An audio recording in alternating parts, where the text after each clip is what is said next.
If you walk outside right now, you'll see weather. Is the sun shining and it's hot?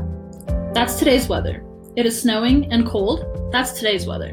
But what if you go outside every day for a year and most of the days the sun is shining and it's hot? That's the climate. Climate is when weather repeats itself lots of times. In Antarctica, if a penguin goes outside every day, it'll probably be cold and snowy most days. That is because Antarctica has a cold climate. That doesn't mean it can never be sunny in Antarctica. The penguin could go outside one day and have lots of sunshine. The weather can change, but since it's usually cold and snowy, that's the climate. Think about watching the weather on the news. The weather for each day is different each day, depending on the day and where you're at. The weather can also change. For example, if the penguin goes outside one day, the weather can be warm and sunny, but an hour later it can start to snow. That's because the weather for that day changed. Climate is more of an average. The climate in Antarctica doesn't change after one warm sunny day or after one snowfall.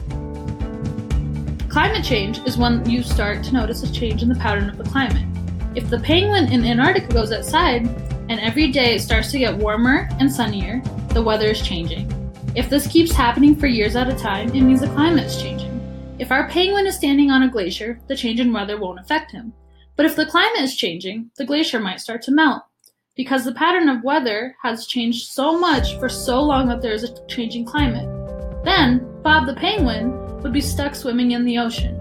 He would have less ice to stand on. We can study old climates by looking at fossils. For example, the bones of penguins were found in a group of islands.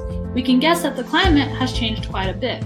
Melting glaciers means the climate is changing now. Scientists measure temperature and weather for years at a time to see patterns. Climate impacts biodiversity. Biodiversity is the amount of different stuff in an area. For our penguin, biodiversity can mean how many different kinds of fish there are in the sea. Climate change can hurt biodiversity. If it gets too warm in Antarctica, then some of the fish won't be able to live. Then there will be less types of different fish, less biodiversity. If some of the penguins are picky eaters, they won't have enough food. Climate change is bad for humans too. Just like the penguin, climate change where we live can mean that we don't have enough different types of food or animals. For example, areas that grew corn may not be able to because of climate change, which impacts us because we don't have enough corn. Biodiversity, or the amount of different types of plants and animals in a certain place, can change when the climate does, and usually not in a good way.